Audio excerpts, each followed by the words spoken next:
Buenas tardes. Son las 6:08 del 26 de octubre. Estamos con el doctor Ricardo Sotillo. Vamos a dar inicio a la presentación del módulo 3 del curso Violencia de Género. Doctor, por favor. Muy bien, muchas gracias, José Manuel. Vamos a iniciar con el módulo número 3 en relación justamente al contenido como tal de la Ley 348, ¿no? En ese sentido, vamos a identificar algunos aspectos importantes en relación al contenido, como decíamos, en la diapositiva número 2, que está relacionado a los aspectos generales de la Ley 348, que es la ley para garantizar a las mujeres una vida libre de violencia. Un elemento importante es que a partir de la Constitución del año 2009 existe un nuevo paradigma justamente en relación al trabajo que se está realizando desde la protección de los derechos. El artículo 1 de la Constitución establece que Bolivia se constituye en un Estado social unitario, plurinacional, comunitario, y eso lo que realiza y lo que hace el Tribunal Constitucional al establecer esa denominación del Estado es que Bolivia es un Estado constitucional. ¿Qué significa esto? En palabras, por ejemplo, del autor Luigi Ferrajoli, se establece que un Estado constitucional tiene por finalidad principal, por supuesto, el imperio de la Constitución, pero un elemento importante es la maxificación en la protección de los derechos fundamentales.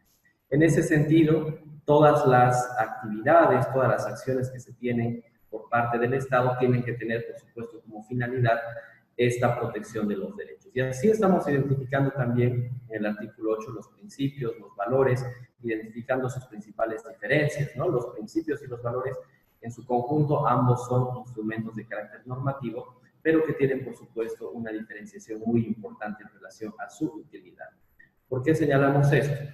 Porque los principios son herramientas jurídicas que nos ayudan a interpretar la norma. Estos principios ayudan a un juez, a un tribunal, a una jueza, a un fiscal, a un abogado o incluso a estudiantes de derecho para conocer el alcance de la norma. Mientras que los valores nos ayudan a crear normas jurídicas, que le va a servir principalmente a las y los legisladores. En ese sentido, también los principios y valores tienen una finalidad de protección de la dignidad humana, entendiendo que no solamente el ordenamiento jurídico se va a componer por reglas, por normas jurídicas, sino también por principios y valores. El artículo 9 es un artículo muy importante de la Constitución en relación a esta temática, porque establece que uno de los fines y funciones del Estado es la protección de los derechos y que el Estado tiene que trabajar para garantizar. ¿Qué quiere decir esto? Que el Estado, a través de su burocracia, de todo el elemento de los servidores y servidoras públicas, tiene que tener esa finalidad de protección de los derechos. Hecho que se renueva en el artículo 13, en el parágrafo primero, donde se establece por un lado las características de los derechos fundamentales, es decir, que los derechos son universales, son interdependientes, entre otros, pero también se establece que el Estado tiene la obligación de respetarlos, de promoverlos y de generar una serie justamente de elementos de protección. ¿Cómo se tienen que proteger? A través de la Constitución, por supuesto, pero también a través del resto de las normas jurídicas. En ese sentido, el artículo 14 establece la prohibición, es la cláusula que prohíbe la discriminación en razón de sexo, de género, que es un elemento importante sobre la cual también va a trabajar la ley 48. El artículo 109 es importante porque establece que todos los derechos que están establecidos en la Constitución son directamente aplicables. ¿Qué significa eso? Significa que los derechos que están en la Constitución no necesitan un desarrollo normativo para poder ser exigidos en estados judiciales. El artículo 110 también establece lo siguiente en relación a la protección, también un elemento que utilizamos en relación al debido proceso es el artículo 114, donde tenemos que entender a este debido proceso como un derecho, un principio, una garantía que nos permite contar con un juicio justo. Entonces también vamos a ver que se materializa así en la ley 348, que está relacionado a esa protección de los juicios justos para las mujeres. En ese sentido, también otro gran ámbito de protección y de reconocimiento de los derechos es los tratados internacionales en materia de derechos humanos. ¿Qué significa esto? Significa que cuando el artículo 410 de la Constitución reconoce que está vigente el Instituto del Bloque de Constitucionalidad, nos adentramos a este razonamiento, al siguiente razonamiento. Que hay otras normas por fuera de la Constitución que tienen la misma jerarquía constitucional. ¿Qué quiere decir esto? Que muchas normas, tratados, principalmente en materia de derechos humanos, como puede ser la Convención Americana de Derechos Humanos, justamente tienen una supremacía constitucional y también son fuente de los derechos, ¿no? Entonces vean que tenemos dos grandes ámbitos para entender un poco a la Ley 348, que por un lado va a ser la Constitución como tal, y por otro los tratados, donde vamos a identificar, como veíamos en el anterior módulo, el tema de la Convención de Belém do Pará, que realiza diferentes recomendaciones al Estado boliviano para reconocer derechos a las mujeres. En ese sentido, desde un aspecto ya no tan legal, sino de un punto de vista social, decíamos en el anterior módulo que la violencia contra la mujer es un problema estructural de la sociedad. Y la raíz de la violencia contra la mujer está justamente en el patriarcado, en ese sistema que establece la superioridad de los hombres en contra de las mujeres, donde se reduce la labor de la mujer solamente a las labores de casa y a las labores reproductivas. Entonces, en la medida, como una pequeña reflexión, una pequeña conclusión preliminar, podemos identificar que el trabajo para volcar las cifras en contra de la violencia contra la mujer va a significar necesariamente un desmonte del sistema patriarcal. En ese sentido, ya entrando justamente al elemento de una norma, en el artículo 2 establece el objeto, la ley 348 establece su objeto, estableciendo lo siguiente, ¿no? Que la ley ha sido diseñada y ha sido concebida para principalmente 4 elementos: la prevención, la atención, la protección y la reparación a las mujeres en la situación de violencia. Es decir, vean, por eso hablamos de una ley de carácter integral, de una ley que no solamente va a sancionar, sino también va a prevenir, pero no solamente va a prevenir desde un punto de vista desde las mujeres, sino una prevención mucho más amplia, como veremos también. Y un elemento importante es la reparación. Una de las grandes críticas en contra que se hace al derecho penal, al sistema punitivo del Estado, es que no soluciona el conflicto. ¿Qué quiere decir esto? Metemos a la cárcel a una persona, pero la víctima queda totalmente todavía sin protección. Entonces también la reparación es importante. Y vean que un elemento también central en relación a estas temáticas es lo que tenemos en el artículo 3 de la Ley 348, que establece la prioridad nacional para trabajar en contra de la discriminación por razones de género. ¿Qué quiere decir esto?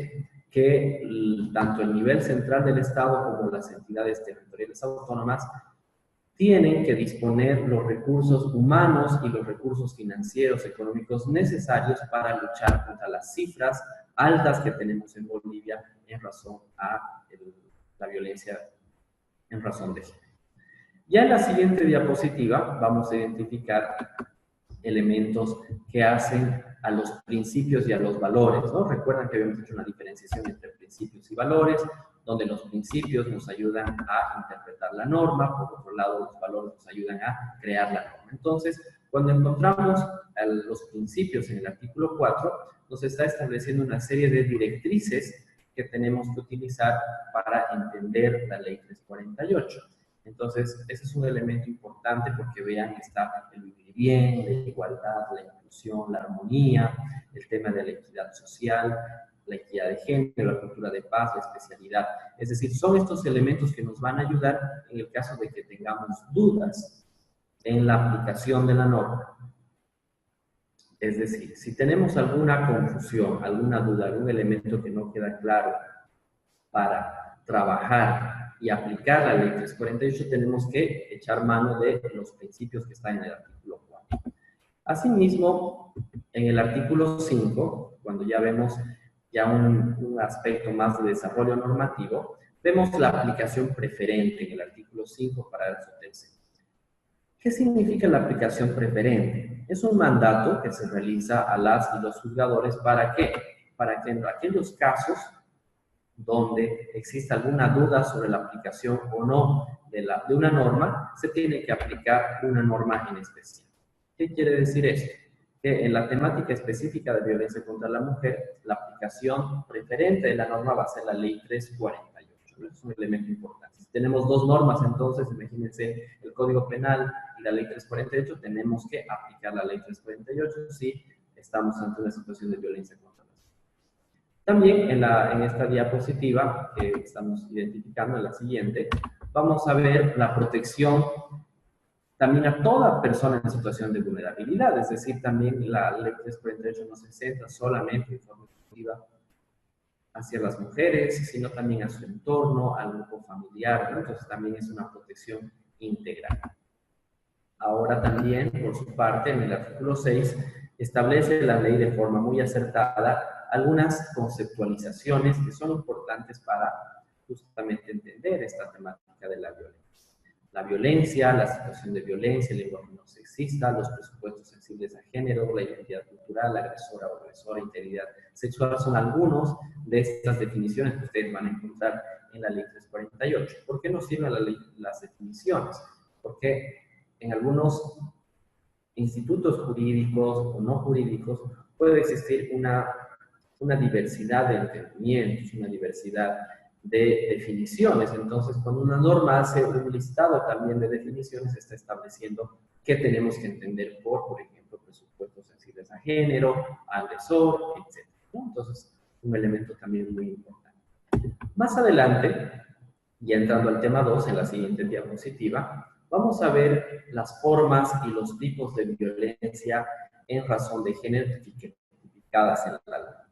Tradicionalmente se creía o se piensa todavía en algunos aspectos, en algunos lugares de la sociedad, que los tipos de violencia solamente se reducen a un solo tipo de violencia, es decir, al tipo de violencia de carácter físico.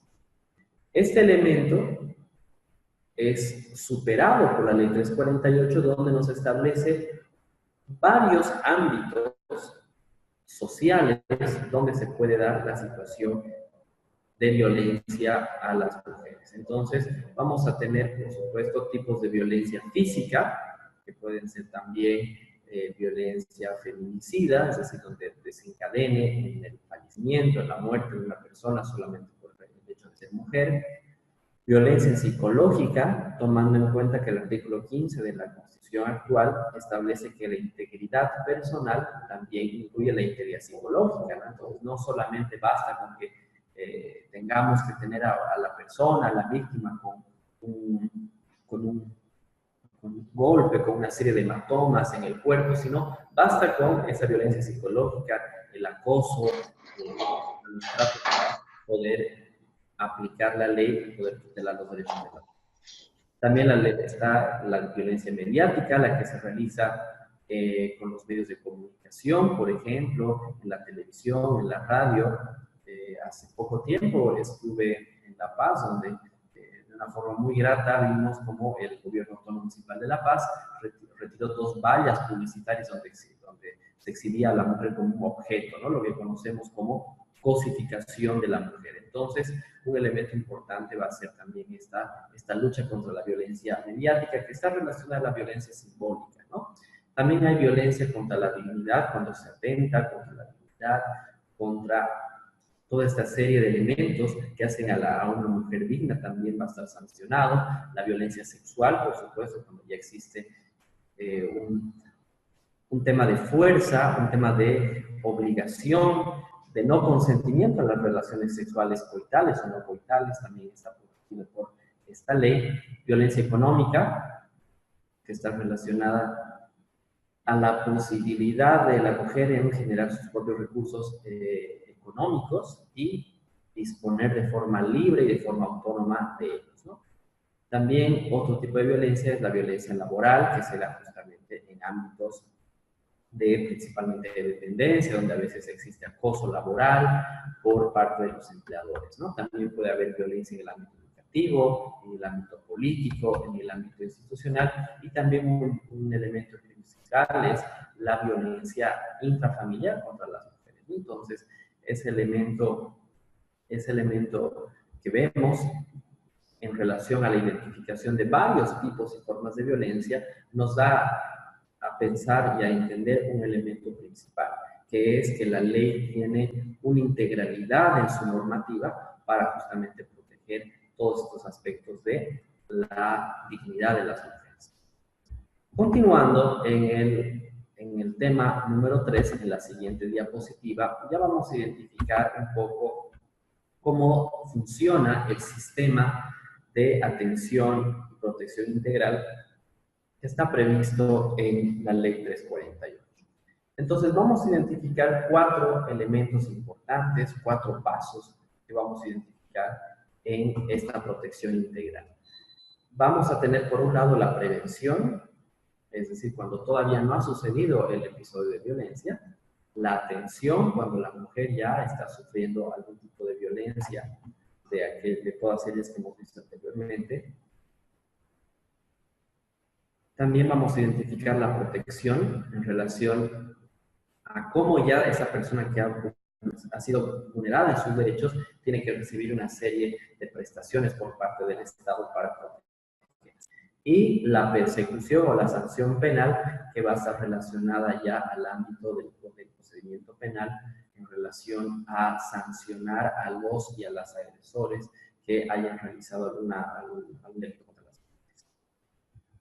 En ese sentido, entonces, vamos a ver cuáles son estos principales servicios de carácter público que están destinados a la atención de las mujeres en situación de violencia y las competencias de los diferentes niveles de gobierno. En esta diapositiva estamos identificando que existe una responsabilidad compartida entre todos los niveles del Estado. Como ustedes bien conocen, Bolivia es un Estado autonómico, ¿no? Desde su tipo de Estado, es un Estado autonómico donde tenemos un nivel central del Estado, un espacio centralizado, pero también tenemos entidades territoriales autónomas, donde cada autonomía tiene diferentes facultades, tiene diferentes competencias, tiene diferentes espacios de poder en relación a materias determinadas. Entonces, vean ustedes que el artículo 3 para la protección es bastante claro en ese sentido, estableciendo que el tema de la lucha, del trabajo contra la violencia contra las mujeres, es una responsabilidad en todos los niveles. El ente rector que se establece es el Ministerio de Justicia, actualmente también, que es el Ministerio de Justicia y Transparencia Institucional, y sin perjuicio de ello que hay un ente rector, todos los niveles del Estado deben realizar acciones de atención y de protección. En ese sentido, en este trabajo que va a hacer el Estado, sea del nivel central o desde las autonomías, tienen que existir protocolos de atención, servicios de atención para las mujeres en situación de violencia de forma oportuna, es decir, esta atención primaria cuando la persona llega después de un episodio de violencia. Luego tenemos que tener dentro de estos espacios territoriales de gobierno servicios de atención y reeducación para los agresores, articulación de servicios y acciones. Entonces vean que la ley comienza a establecer en el artículo 9 diferentes tareas que tiene que hacer el nivel central, como decíamos, o también el nivel autónomo. Y para eso es un elemento importante el tema de la financiación. En ese sentido, el artículo 10 de la ley 348 establece que dentro de los POAS, de los planes operativos anuales de las instituciones, se tiene que prever justamente actividades, programas, proyectos que estén destinados a la reducción y a la protección de las mujeres en situación de violencia. En ese sentido, aquí hablamos de los presupuestos sensibles a género. ¿Qué significa esto? Estos presupuestos sensibles a género serán aquellos presupuestos que contemplen dentro de sus partidas presupuestarias una lucha integral y una lucha continua en contra de la violencia contra las mujeres. Otro elemento importante va a ser los programas que se van a realizar en la educación. Decíamos que la raíz de toda esta vulneración a los derechos de las mujeres es el patriarcado, ¿no? Entonces, en ese sentido, vamos a identificar que desde la educación, desde la prevención, vamos a tener que trabajar coordinadamente entre los diferentes niveles educativos.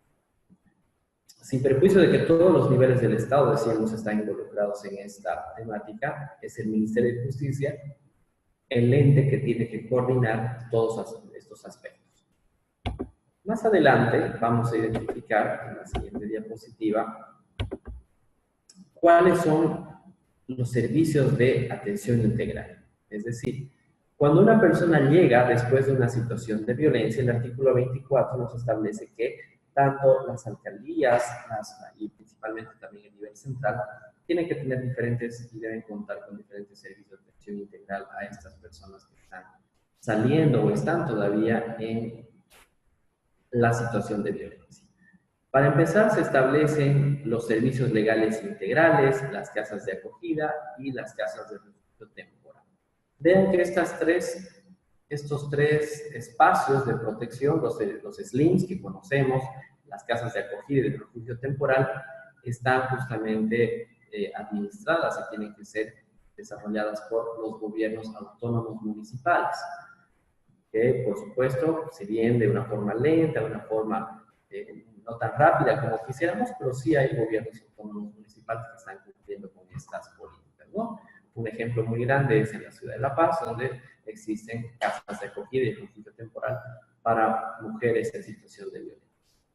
Otro elemento importante es que todos estos servicios que le van a beneficiar a la mujer van a ser también extensivas a las hijas y a los hijos y a toda persona vinculada, porque tomando en cuenta que el tema de la violencia no solamente afecta a la persona, sino al entorno familiar, entonces ese entorno familiar que se está afectado también puede hacer uso de estos servicios de atención integral.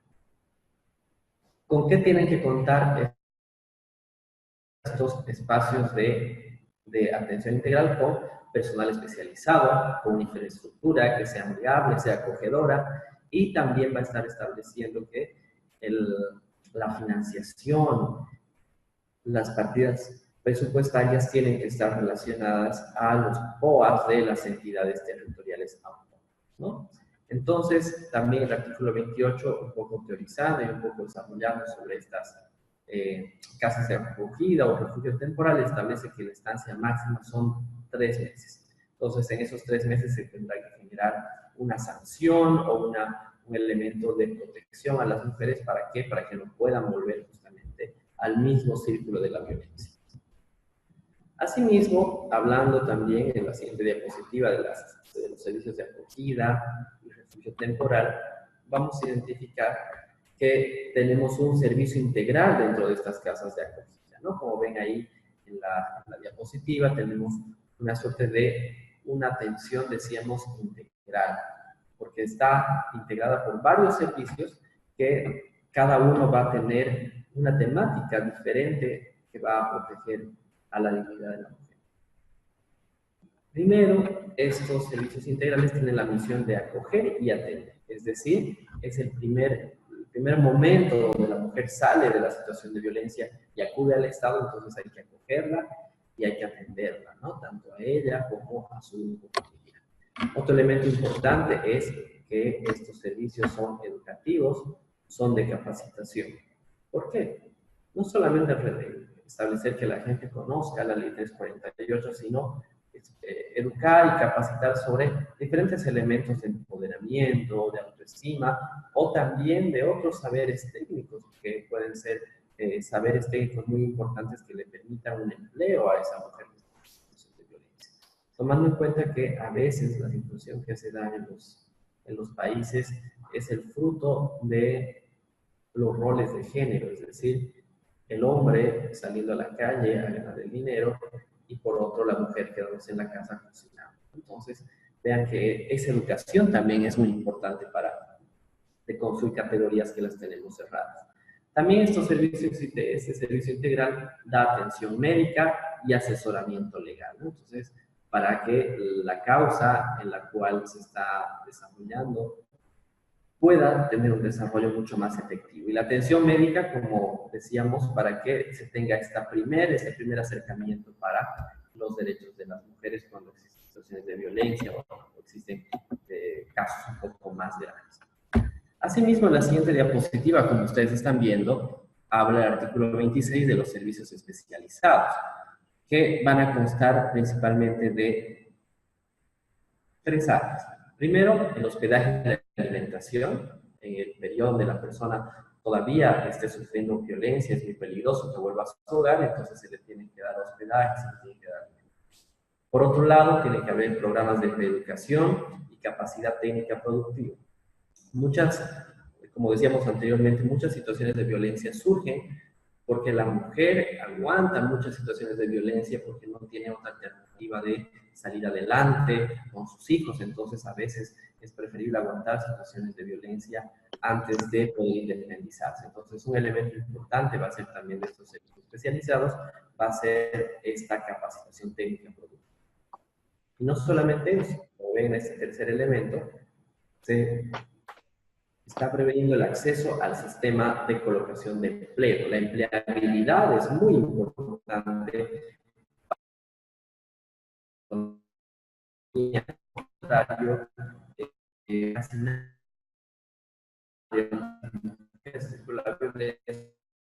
Una fuente de trabajo que les pueda asegurar su independencia económica. Más adelante también, en la misma línea de lo que estamos hablando de los principales servicios públicos, de atención para las personas que han sufrido un tipo de violencia, se involucra mucho a la sociedad en esta estrategia integral. Por eso ven ustedes en el artículo 29 a las promotoras comunitarias, ¿no? Que son mujeres de la sociedad civil, principalmente en las naciones indígenas y campesinas, que otro elemento importante es la casa comunitaria de la mujer como espacios, decíamos, de refugio, de acogida y también de empoderamiento. El artículo 31 nos habla de la rehabilitación de los agresores. No se olvide que, por ejemplo, se ha creado el sistema, el CIPASE, que es un sistema, un requisito para ingresar a la función pública, donde si una persona tiene un antecedente penal por estos temas, no va a poder acceder a los cargos públicos, que eso considero que es un elemento muy importante porque nos ayuda a la disuasión de la violencia, ¿no? Otro elemento importante que estamos encontrando acá va a ser el que está previsto en relación, decíamos, a la finalidad de las medidas de protección. ¿Por qué este servicio integral? ¿Por qué los municipios tienen que poner dinero, tenemos que construir infraestructura? Porque la intención de todas estas medidas de protección va a ser interrumpir o investigar los hechos de violencia. ¿Y para qué queremos interrumpir o investigar? Para que no sucedan más, para que no se repliquen, ¿no? Entonces, por eso un elemento que están ustedes identificando es la aplicación inmediata de la ley 348, que sin necesidad, por ejemplo, de que exista varios reglamentos, ya podrían justamente estarse aplicando como si se lo está haciendo en varios lugares del país. Otro elemento importante relacionado a estos servicios que tienen que contar las mujeres son el proceso de ausencia de revictimización. Entonces, como veremos más adelante, cuando una mujer llega a la Defensoría, llega al SLIM, llega a la FELCB, solamente se puede tomar la declaración una sola vez para evitar que cada momento la persona esté enfrentando esa situación de violencia, lo cual vulneraría sin duda alguna sus derechos fundamentales. En la siguiente diapositiva, ustedes van a ver que también se han creado, desde el punto de vista organizativo del órgano judicial, juzgados en materia familiar y también se están fortaleciendo a los juzgados en materia familiar porque se establece que pueden disponer medidas de protección en su artículo 4. Antes ese hecho no existía, no podían hacerlo, ¿no? Siempre se tenía que solicitar a un juez. Se cumple muy poco en la realidad, pero también está previsto en la norma. La restitución de la mujer a su domicilio, muchas veces las mujeres en situación de violencia, cuando ya rompen el silencio y se animan a denunciar, tienen que hacer desde sus casas, porque el agresor se queda en el domicilio. Entonces también para eso está relacionada esta medida de protección, para que la mujer se restituya a su domicilio donde le pertenece. También el artículo 35 establece a la prohibición de comunicación con la víctima.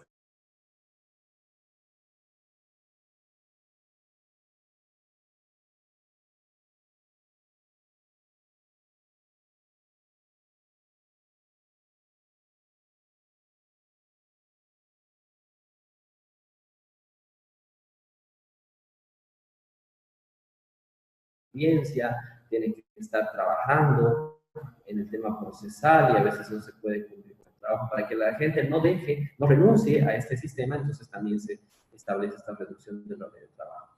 La nutrición preventiva, el cancelamiento de cuentas en contra del agresor y la remoción del tribunal, la remoción, decíamos, del trabajo en casos de acoso sexual, ¿no? Entonces, ahí también otra medida de protección muy importante. Más adelante, ya en la recta final de nuestra participación, están todas las medidas de protección, pero también las medidas de prevención, ¿no? El tema número 4 que estamos viendo. La prevención que estamos viendo en esta diapositiva, en el artículo 17, está relacionada a 4 situaciones, a 4 elementos muy importantes. A una situación y a un ámbito estructural, un ámbito individual, un ámbito colectivo y un ámbito comunitario. ¿Por qué establece la prevención, que estamos viendo en la siguiente diapositiva, se radica en diferentes ámbitos de la sociedad?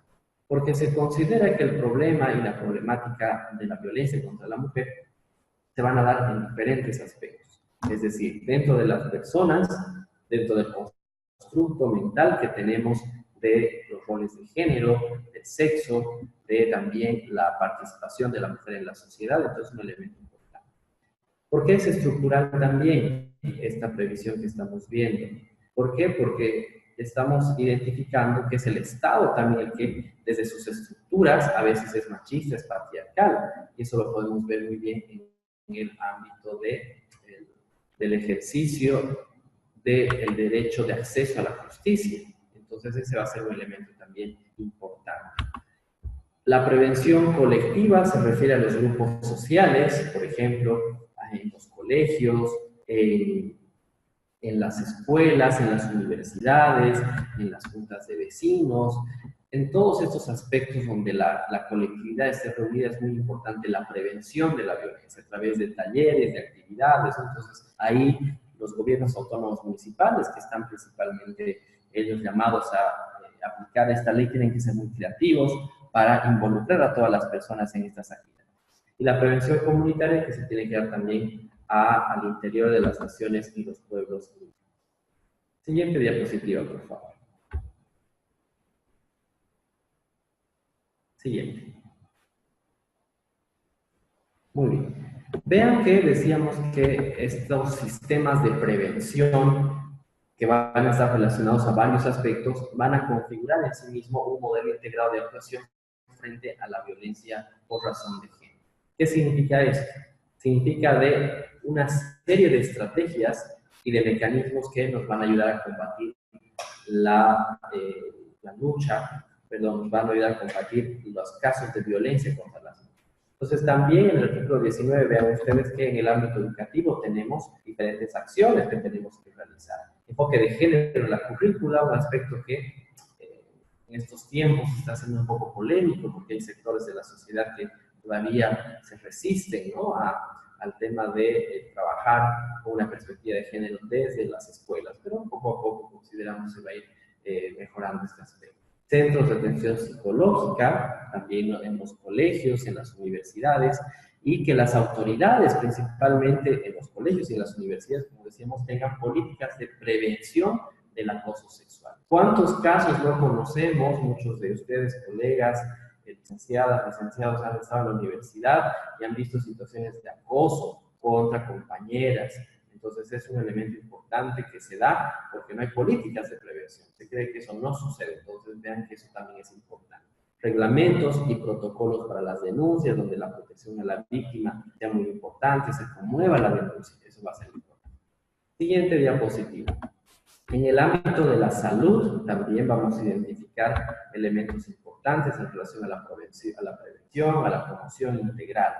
El protocolo de detención, referencia en los casos de violencia, sensibilización del personal médico, que es muy importante, que a veces revictimiza o también vuelve a maltratar a las personas que son víctimas de violencia. Y vean ustedes un elemento importante en el 20, la prestación gratuita para las víctimas de la violencia en todo el sistema de salud. Eso es un elemento importante.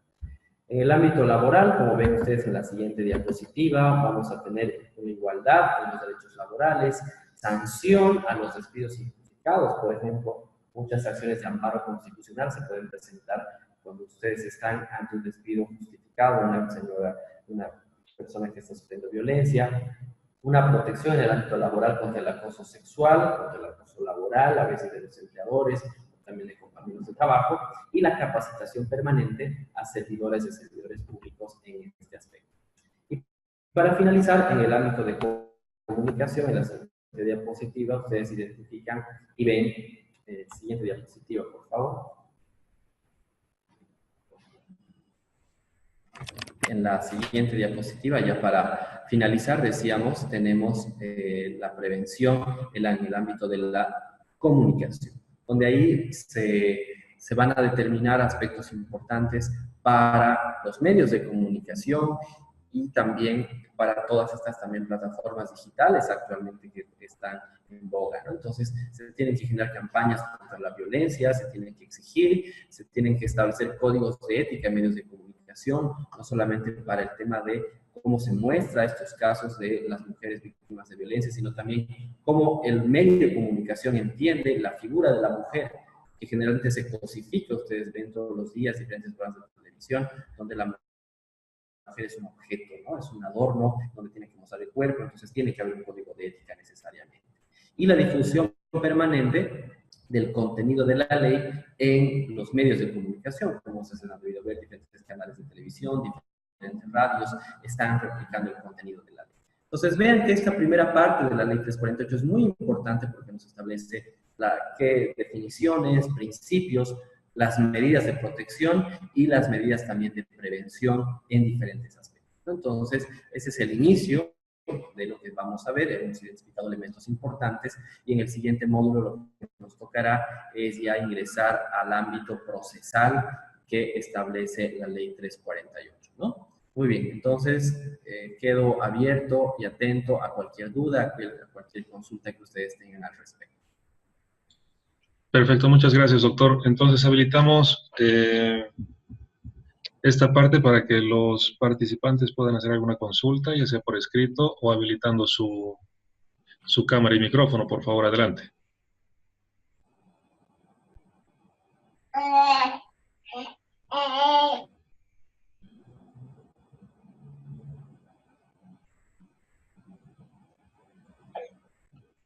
Querido doctor, creo que no tenemos preguntas. No sé si podemos dar por finalizada la conferencia. Sí, y también retomando nuevamente aquí si hay alguna duda, alguna consulta, y estamos en el foro pendientes para cualquier consulta. Buenas noches y hasta luego. Muchas gracias, doctor. Buenas noches a todos.